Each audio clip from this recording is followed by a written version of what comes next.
Olá, canal Diário dos Pesadelos e inscritos. Meu nome é Mayla e vou relatar algo muito estranho. Amo todos os relatos que ouço e sempre escuto à noite quando chego do trabalho. Há 10 anos atrás eu jamais acreditaria em histórias sobrenaturais, mas depois do que aconteceu comigo, acredito em tudo. Como eu disse antes, há 10 anos eu era completamente cética. Nunca tinha passado por absolutamente nada que não tivesse uma explicação lógica.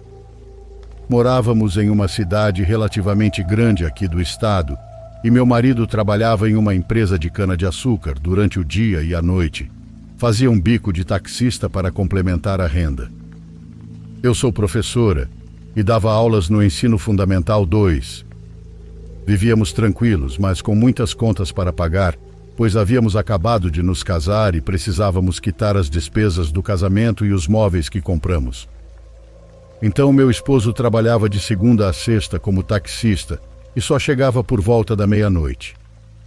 Eu sempre fazia a janta e me deitava mais cedo, pois o trabalho de professora neste país é cansativo demais.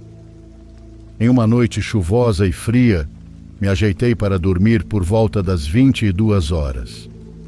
Sempre deixo meu celular carregando longe da cama, pois quando o despertador toca, preciso levantar para desligá-lo e assim desperto com mais facilidade.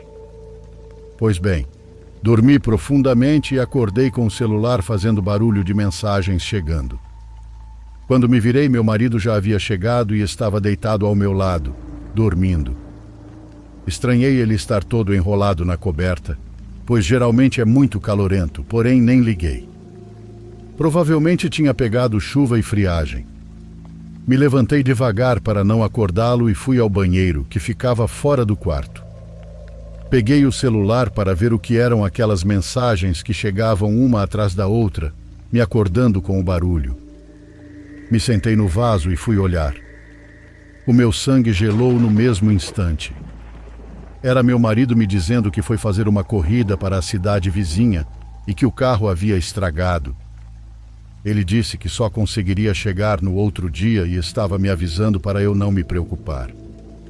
Então quem era a pessoa deitada ao meu lado na cama, dormindo e respirando igual ao meu marido? Mais que depressa, tranquei a porta do banheiro e liguei para meu esposo desesperada, contando o que havia acontecido. Ele me pediu para ligar para a polícia e disse que daria um jeito de pegar uma carona e correr para casa. Parece mentira, mas meu celular não completava a ligação para a polícia. Tentei ligar de volta para meu marido e também não completava. Por alguns minutos entrei em completo desespero. Sei lá o que me deu e resolvi enfrentar aquela pessoa. Peguei o rodo e fui até o quarto. Lá estava o ser, fazendo um barulho de ronco em sono profundo. Não pensei no perigo. Dei uma rodada com o rodo e o mais horripilante aconteceu.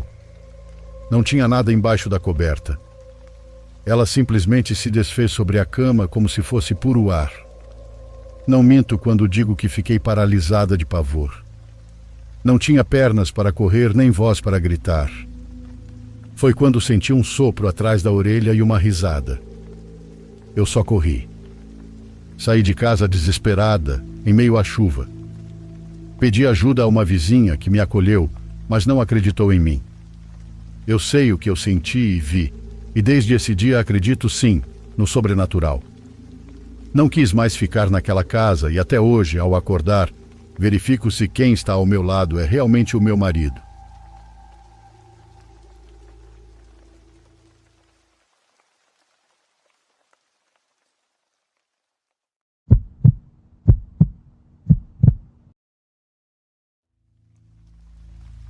Olá, querido diário e comunidade.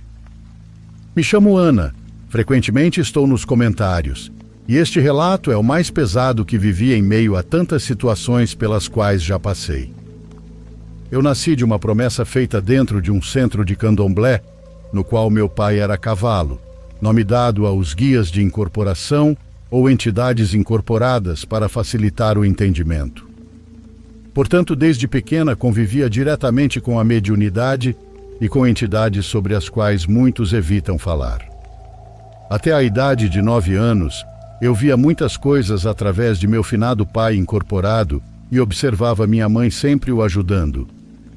Cresci vendo meu pai bater em minha mãe, e mesmo tendo respeito por todas as formas de crença, assimilava que as atitudes dele vinham das coisas que ele fazia. Após certa idade, já perto dos 12 anos, passei a ver, ouvir e sentir coisas que iam acontecer. Mesmo não estando fixa dentro de nenhuma religião, eu não tinha medo nem dava muito crédito ao que acontecia. Deixo claro que frequentei a Igreja Católica por anos seguidos, passando por catequeses, missas e até a primeira comunhão. Até hoje tenho várias e várias experiências, muitas das quais me fizeram ser tratada como louca. Confesso que até hoje acho esse título muito engraçado. A Louca. Vou resumir algumas experiências. Aos 13 anos vi o acidente que eu, meu pai e minha prima, junto com sua neném, sofreríamos. Se ela e meu pai não tivessem acreditado em mim naquela hora, com certeza minha prima e sua filhinha, que na época tinha 2 anos, não teriam sobrevivido. A pancada que o ônibus deu em nosso carro parado fez com que a traseira afundasse até o banco onde ela estava. Meu pai foi muito ágil e não deixou o carro parado no freio de mão no semáforo, o que fez com que o impacto jogasse o carro para frente, evitando que ele ficasse embaixo do ônibus. Já mais velha e mãe, vi e avisei minha filha sobre o que aconteceria com meu ex-genro, pai do meu neto mais velho, hoje com 8 aninhos. Depois disso ainda levei o nome de bruxa, mas isso é outra história. Uma das experiências que mais me marcou e que realmente me fez entender que o que tenho comigo é um dom e não uma maldição, aconteceu no ano de 2013. Eu estava em um relacionamento que até então era extremamente saudável, a ponto de sermos considerados um casal perfeito. Até que do nada Beto, como meu então companheiro era chamado, resolveu mudar suas atitudes e passou a me humilhar e gritar comigo por coisas tolas. Eu perguntava, por exemplo, se iríamos pescar no fim de semana ou se iríamos ao rancho de uma família de amigos nossos. Cansada daquela situação, pedi que a espiritualidade me mostrasse onde estava o erro e me desse clareza do que estava acontecendo. Foi então que, uma semana após esse pedido, no meio de um temporal na cidade, parte do teto da nossa cozinha caiu. Aquilo me deixou com raiva e, ao mesmo tempo, assustada, pois junto com a laje havia produtos ilícitos que ele escondia há sabe-se lá quanto tempo.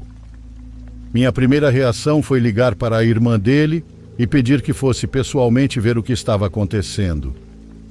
Nesse mesmo dia, pedi que ele saísse de casa e levasse tudo aquilo com ele, pois eu tinha filhos pequenos e aquela situação poderia me levar presa, sem direito a explicação alguma. Ele mal ficava em casa, vivia enfiado no rancho do irmão, e foi justamente a partir dessas idas ao rancho que ele mudou dentro da nossa casa. Vale lembrar que a mãe dele e o irmão nunca me aceitaram por eu já ter filhos de outro casamento e trabalhar fora, pois não queria depender dele para criar meus filhos. Até então ele aceitou a separação e não tivemos mais problemas. Continuei trabalhando, seguindo minha vida de casa para o trabalho e do trabalho para casa. Até que um dia, do nada, com meus filhos já dormindo, senti uma dor no peito e simplesmente apaguei no sofá. Enquanto estava nesse estado, talvez desmaiada, me vi em um lugar totalmente escuro. Ao abrir os olhos, vi Beto com uma arma na cintura. Quando tentei falar, ele veio para cima de mim me batendo, e eu tentava gritar, mas a voz não saía. Então, naquele lugar, ele puxou a arma e atirou. Aquilo que parecia ser um pesadelo era tão real que acordei num susto, tremendo e tentando me localizar para saber se estava em casa. Levantei e fui até a cozinha beber água e tentar me acalmar. Porém, exatos 3 dias depois, aconteceu novamente. Passei mal e apaguei. Dessa vez me vi dentro do carro de Beto e ele, rindo para mim, jogou o carro de frente com um caminhão. Aquilo foi o suficiente para que eu ficasse em alerta. Alguns meses depois, uma amiga me chamou para sair. Após acertar com minha mãe para ficar com meus filhos, aceitei o convite e fomos a um pesqueiro. Foi aí que eu errei. Deveria ter ouvido meus instintos, que me avisavam para não sair. Meia hora após chegarmos ao local, essa amiga que não saía do celular me disse que havia convidado Beto para ir até lá.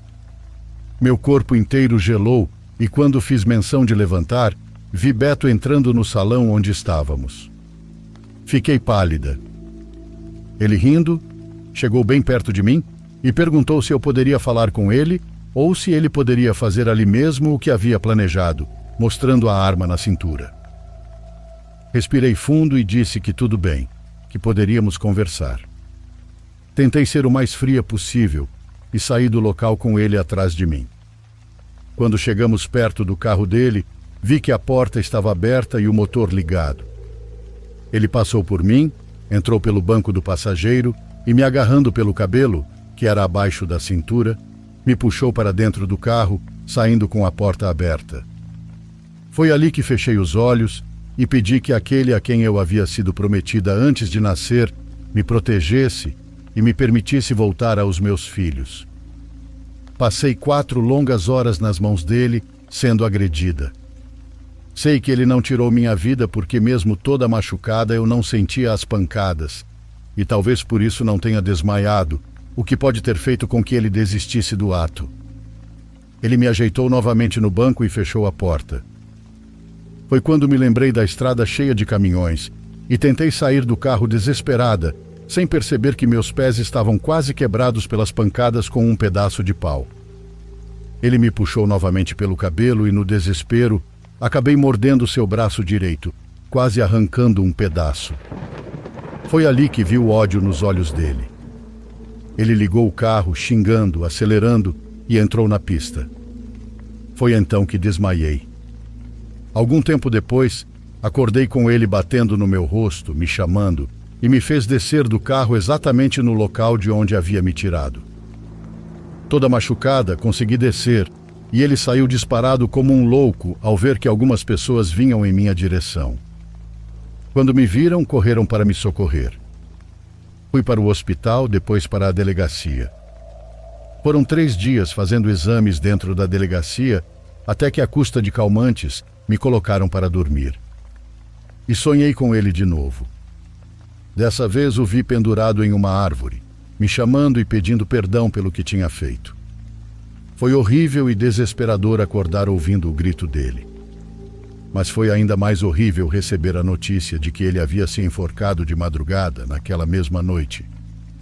O que ninguém sabia é que nesse intervalo do dia 22, quando ele fez aquilo comigo, até o dia 25, quando tirou a própria vida, eu recebi uma visita na sala da minha casa.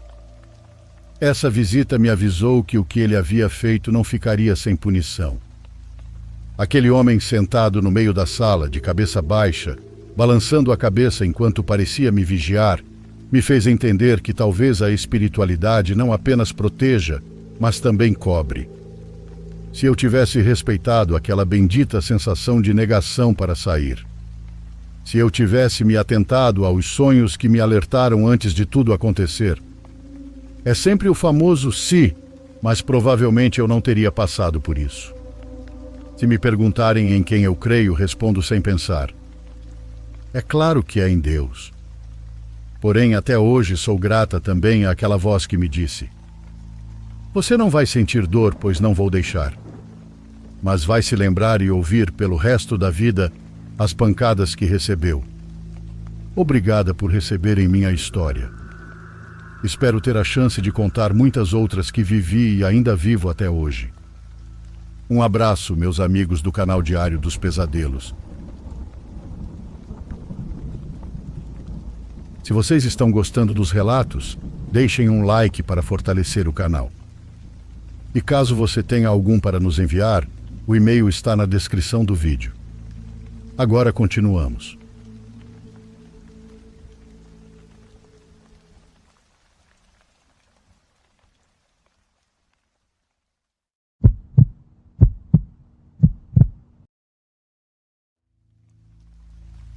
Vou compartilhar algo que me aconteceu já faz algum tempo, talvez há uns 5 ou 6 meses.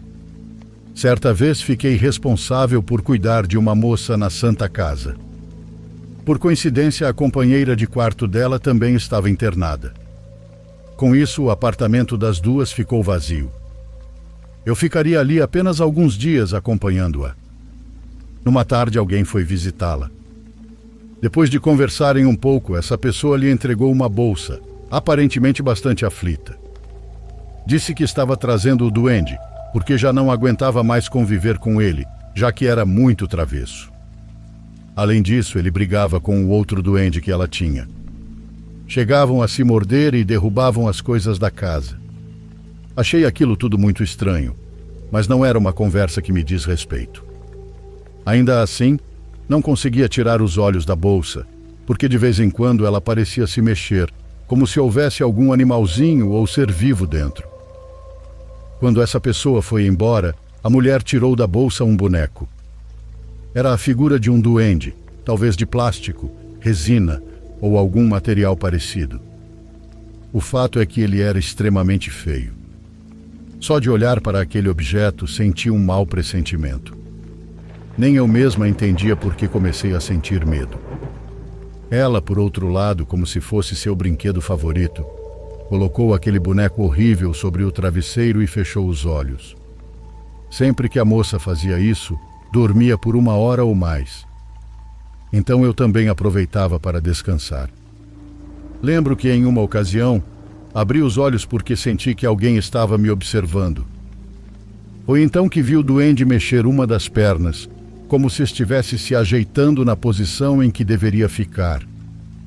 Fiquei encarando aquilo, porque não podia ser possível. Continuei observando por um bom tempo, esperando que ele se mexesse de novo. Como nada aconteceu, comecei a pensar que talvez eu não tivesse visto direito. Só então percebi que aquele boneco estava me olhando diretamente nos olhos. Era exatamente essa a sensação que eu tinha. Comecei a ficar nervosa. Aos poucos, levantei da cadeira e me aproximei para vê-lo mais de perto. Não sei explicar o motivo, mas ele me parecia tão sinistro que eu não conseguia sustentar o olhar. Nesse momento, a mãe da moça entrou no quarto e me perguntou se eu gostava de duendes. Apenas sorri de forma nervosa e respondi que não. Então ela me disse que alguns eram bem tranquilos, mas aquele em especial era muito travesso. Por isso não podiam deixá-lo em casa sem supervisão. Tentando não soar grossa, perguntei como algo assim poderia ser possível, se aquilo era apenas um boneco. A senhora me olhou muito séria e disse que nem sempre era assim. À noite, o duende ganhava vida. Às vezes ficava de mau humor, quebrava coisas, mordia o cachorro e perseguia os gatos. Não se passaram nem 5 minutos e a senhora se retirou, dizendo que deixaria a filha descansar e que voltaria quando ela estivesse acordada. Depois disso, não consegui mais dormir. O boneco fazia sons estranhos, como se estivesse respirando com dificuldade. Os dias em que fiquei cuidando daquela moça pareceram eternos. À noite eu ouvia coisas se movendo. Além disso, alguém fazia psiu para mim, mas não havia mais ninguém ali. Por sorte, aquele boneco não voltou a se mexer, mas o medo não me abandonava. Quando finalmente voltei para casa, contei à minha meia-irmã tudo o que havia visto. Surpresa, ela disse que não podia acreditar e me perguntou se aquela tinha sido a primeira vez que eu via um duende. Quando respondi que não acreditava nessas coisas, ela me disse que lá na Argentina existiam muitos duendes e que muitas pessoas os mantinham em casa. Garantiu que, se eu quisesse, poderia conseguir um para mim. Assim eu perceberia que eles não eram tão maus assim. É claro que respondi com um não, bem afiado. Tentando me convencer da existência dessas criaturas, ela me contou tantas histórias que, depois de ouvi-la, passei a acreditar nelas. E claro, posso dizer que vi um naquele hospital.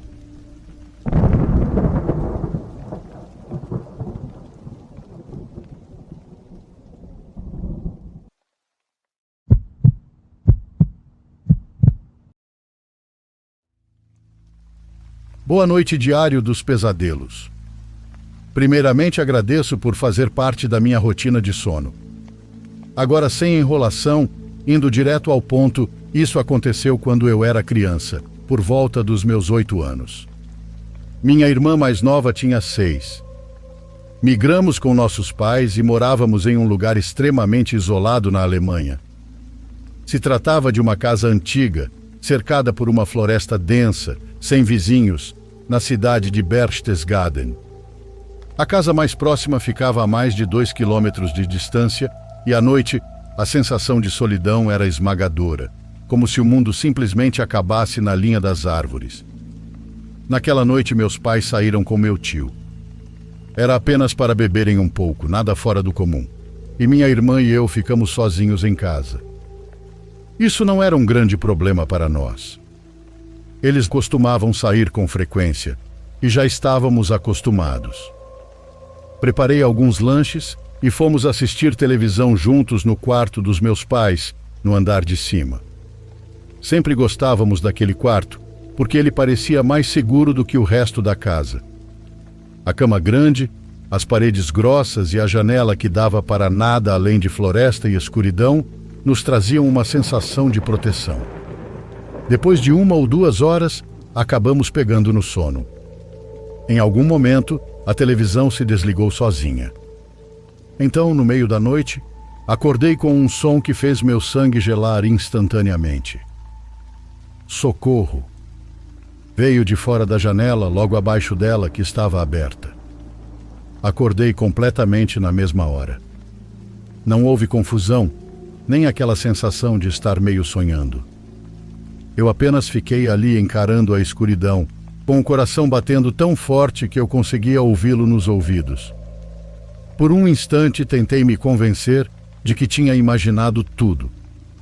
Cerca de 20 segundos se passaram, até que minha irmã sussurrou quase sem respirar. Você ouviu isso? Foi nesse momento que senti o estômago afundar. Disse a ela que sim. Falei que parecia a voz da mamãe. Ela concordou. A voz estava gritando de forma descontrolada. Soava quase rouca, como a de alguém que já estivesse gritando há muito tempo. Ficamos ali, paralisados, agarrados um ao outro, com medo demais para nos mexer, medo até mesmo de sentar na cama. Então aconteceu de novo. Socorro. Mais alto dessa vez.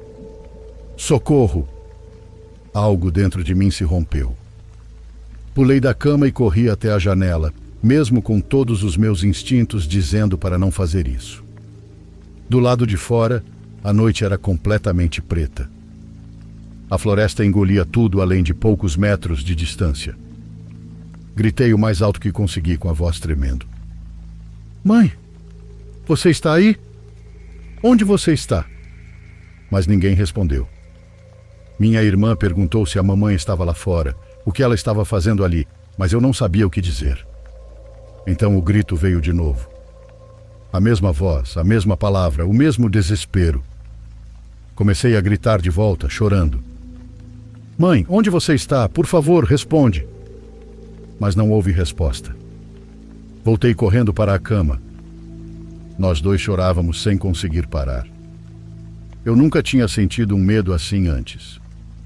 Um medo real, do tipo que chega a dar dor de barriga na gente.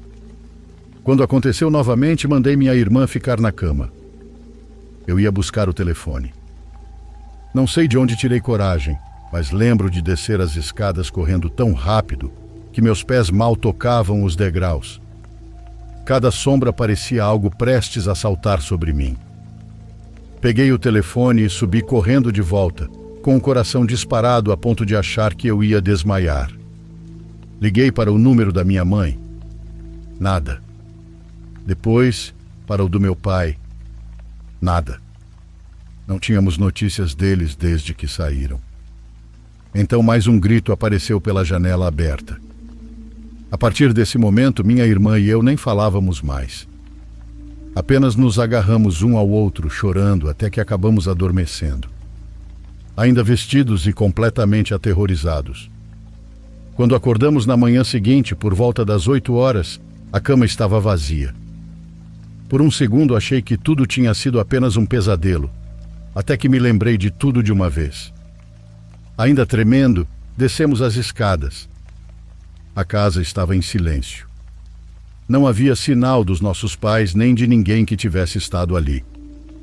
Pedi para minha irmã se sentar no sofá enquanto eu olhava lá fora. Fui até a janela da cozinha e encarei o quintal, quase esperando encontrar sinais de sangue ou de luta. Não me pergunte do porquê, porque eu não sei. Eu tinha apenas 8 anos e minha imaginação estava fora de controle. Mas não havia nada. Nenhuma pegada, nenhum indício de que alguém tivesse estado ali. Apenas a floresta à nossa frente. Ficamos esperando em silêncio. Por volta das 9 horas da manhã, a porta da frente finalmente se abriu. Meus pais entraram com uma aparência exausta e abatida. Contaram que tinham sofrido um acidente de carro durante a noite, mais ou menos na mesma hora em que ouvimos os gritos. Os celulares deles estavam sem bateria, por isso não puderam atender nossas ligações. Minha irmã começou imediatamente a contar o que havia acontecido. Eu já sabia que eles não acreditariam, mas eu sei que foi real. Sei que nós dois ouvimos. Sei que soava exatamente como a voz da nossa mãe. Mesmo assim, eles não acreditam até hoje. Tenho que dizer que hoje não vivo mais na Alemanha e te acompanho aqui da Coreia do Sul. Um forte abraço e parabéns pelo ótimo conteúdo.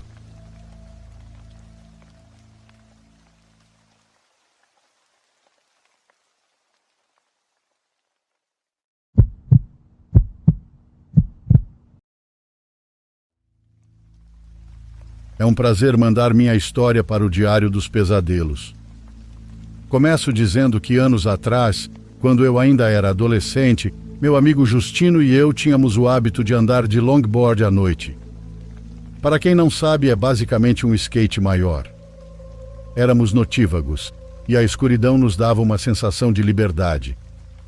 As estradas e trilhas da região onde morávamos cortavam quilômetros de floresta e depois da meia-noite ficavam completamente desertas. Nada surpreendente nisso. Se algum carro passasse, era possível ver os faróis por um longo tempo e ouvir o motor muito antes dele se aproximar. Essa previsibilidade nos fazia sentir seguros.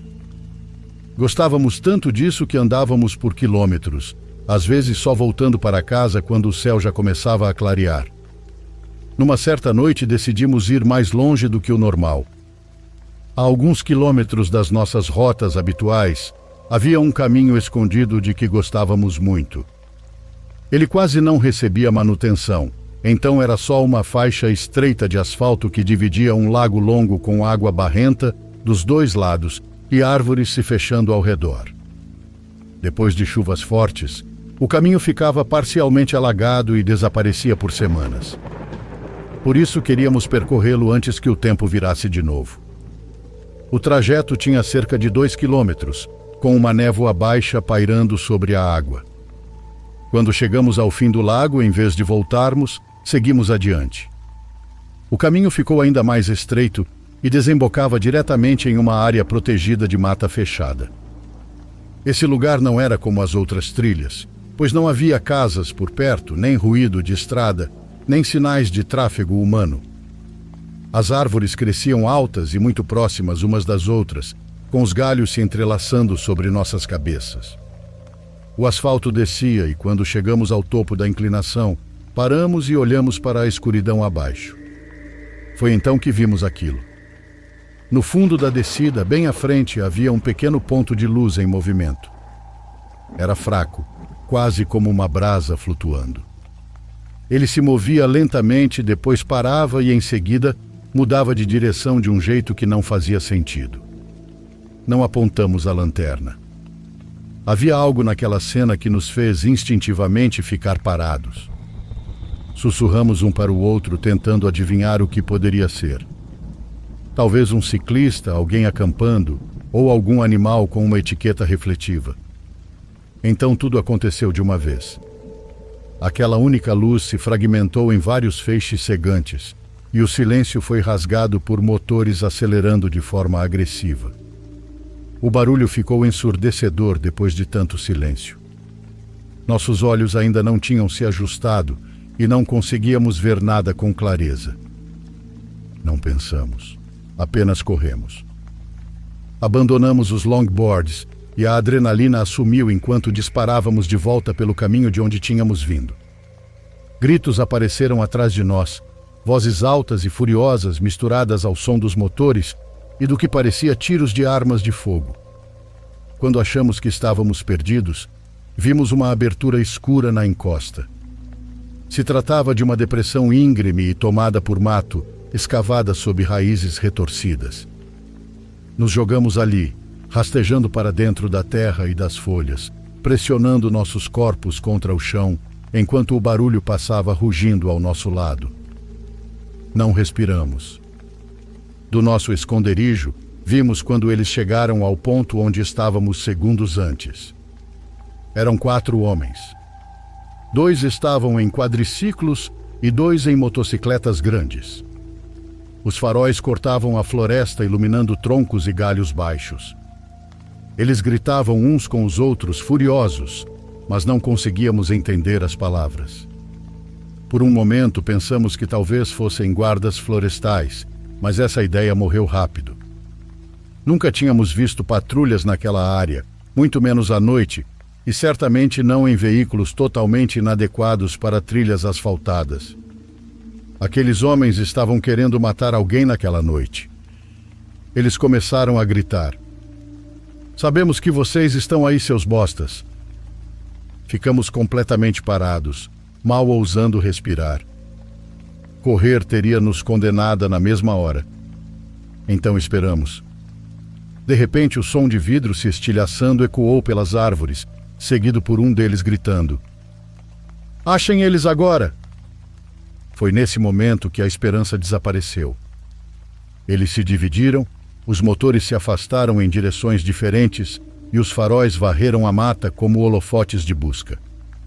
Um deles seguiu exatamente pelo caminho que usamos para fugir. Ficamos agachados naquele buraco de terra por um tempo que pareceu eterno, observando as luzes se afastarem cada vez mais e depois retornando. Um deles passou novamente pelo mesmo ponto, claramente procurando em círculos. Eu quis pedir ajuda, mas a ideia do meu celular iluminando aquele local me aterrorizava. Até o brilho da tela parecia uma sentença de morte. Quando enfim as luzes estavam mais distantes, aproveitamos a chance e corremos mata adentro. Galhos chicoteavam nossos rostos, espinhos rasgavam nossas pernas, e cada som parecia alto demais. Sempre que os faróis se aproximavam, nos jogávamos no chão e nos escondíamos, nos pressionando sob mato.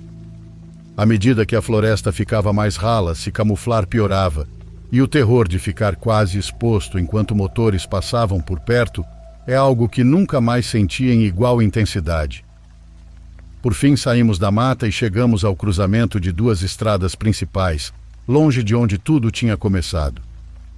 Desabamos numa vala e ligamos pedindo ajuda. Foi então que notei várias chamadas perdidas do nosso amigo Felipe. Tínhamos combinado de encontrá-lo mais tarde naquela noite para beber alguma coisa. Retornei a ligação, mal conseguindo falar. Por algum milagre, ele já estava por perto e vinha em nossa direção. Passei a rua de referência e implorei para que se apressasse. Ficamos escondidos até o carro dele aparecer. Seus faróis nunca pareceram tão reconfortantes. Nos jogamos no banco de trás, gritando para ele sair dali. Só quando já estávamos a quilômetros dali é que ele se atreveu a perguntar o que tinha acontecido. Nunca chamamos a polícia. Quando alguém chegasse, aqueles homens já teriam desaparecido. E também não queríamos explicar por que estávamos em caminhos restritos no meio da noite. Até hoje não sei quem eles eram, o que estavam fazendo ali, ou por que queriam nos matar. Algumas pessoas especulam que podemos ter esbarrado em algo ilegal, e acho que talvez estejam certas. Mas o que ainda mais me incomoda é que seja lá o que eles achavam que tínhamos visto, nós nunca chegamos a ver de fato. E essa provavelmente é a parte que mais me assusta.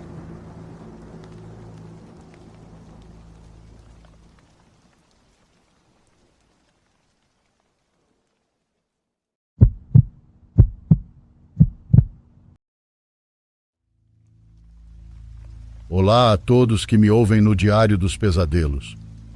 Peço desculpa por algum erro na história, pois não sou brasileiro de berço. Então vamos lá. Nunca soube dizer se isso aconteceu por algum acaso da minha vida, por um momento inoportuno, mas faz alguns anos, quando eu estava terminando a faculdade.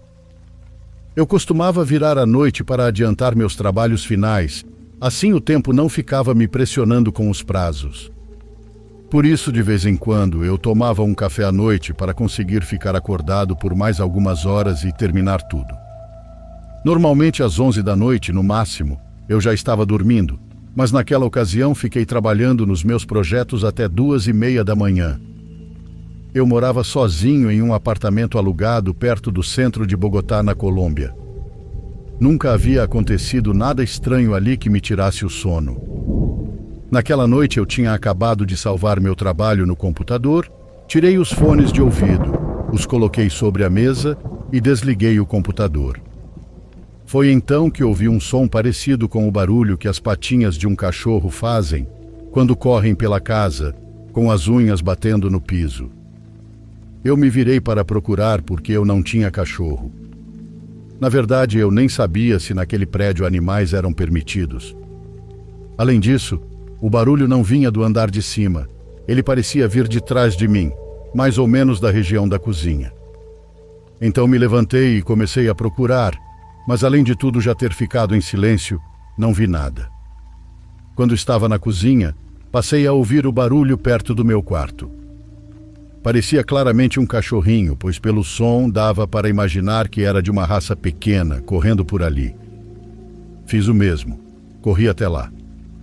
Tudo ficou em silêncio novamente e em seguida ouvi a porta do banheiro bater na parede, seguida pelo som das patinhas se afastando. Era muito barulho para o espaço que aquele apartamento tinha. Ou seja, os passos soaram como se o cachorro tivesse corrido para muito longe. Mas para onde? Quando cheguei ao banheiro, a porta ainda se movia um pouco, como se estivesse voltando depois de ter batido na parede, mas todo o resto estava em ordem. Não soube explicar o que aconteceu, mas aquilo tinha sido extremamente claro. O tempo passou e aquilo me deixou mais confuso do que assustado. Como nunca mais aconteceu nada parecido, apenas naquela única vez, não perguntei mais nada. Até que alguns meses depois, eu já tinha programada a minha mudança para outro apartamento, com um preço melhor e um pouco mais perto da minha faculdade. No dia em que eu me encontrei com o senhor que me alugava aquele apartamento, que era uma pessoa muito boa, me lembrei do que tinha acontecido naquela noite e tive confiança para contar tudo a ele. Lembro bem de como o senhor ficou me olhando. Ele cruzou os braços e levou uma das mãos até perto da boca enquanto eu contava. Às vezes me encarava, depois abaixava o olhar. Quando terminei de contar, ele me disse: "Você é a terceira pessoa que me fala desse cachorro. Aqui nenhum dos vizinhos tem animais de estimação, você já deve ter percebido. Eles são permitidos no prédio, mas ninguém tem. Quando comprei este apartamento para alugar, também não me aconteceu nada nas 3 semanas em que fiquei aqui fazendo reformas e ajustes. Mas quando comecei a colocá-lo para aluguel, a primeira inquilina, uma moça mais ou menos da sua idade, me disse que de madrugada, pelo menos 2 vezes por mês, um cachorrinho que ela nunca conseguia ver a acordava correndo pelo apartamento. Ela ouvia ele correndo ao redor da cama, acendia a luz e tudo ficava em silêncio. Aquilo a assustava, mas nunca passava disso. Depois, a próxima moça que alugou aqui também contou algo parecido. Ela dizia que quando ficava acordada de madrugada, de repente ouvia um cachorrinho correndo pelo apartamento. Mas ela me dizia que nas vezes em que escutou, ouvia claramente ele saindo debaixo da cama e indo em direção ao banheiro, exatamente como você descreveu. Eu nunca soube o que aconteceu no prédio. Felizmente nunca passou de um susto. Mas talvez algum inquilino, antes de eu comprar o apartamento, tivesse um animal de estimação, e ao que parece, ele continua por aqui.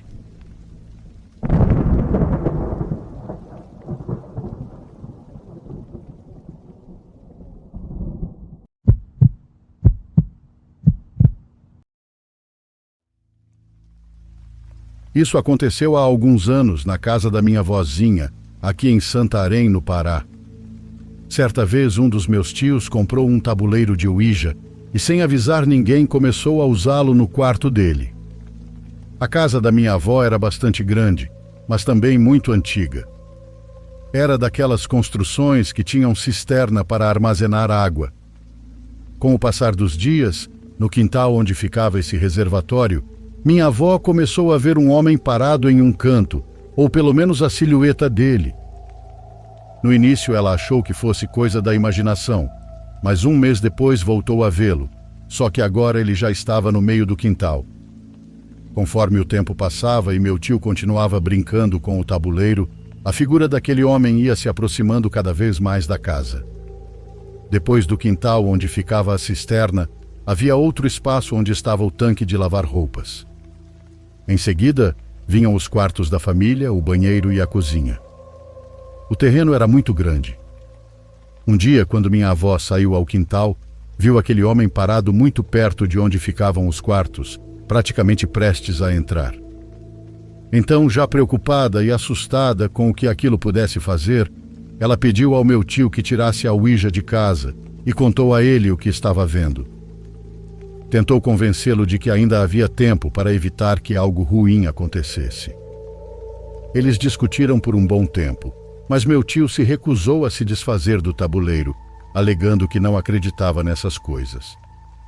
Para ele, a Ouija era apenas um jogo de mesa, que não podia causar nenhum dano, muito menos atrair alguma força maligna.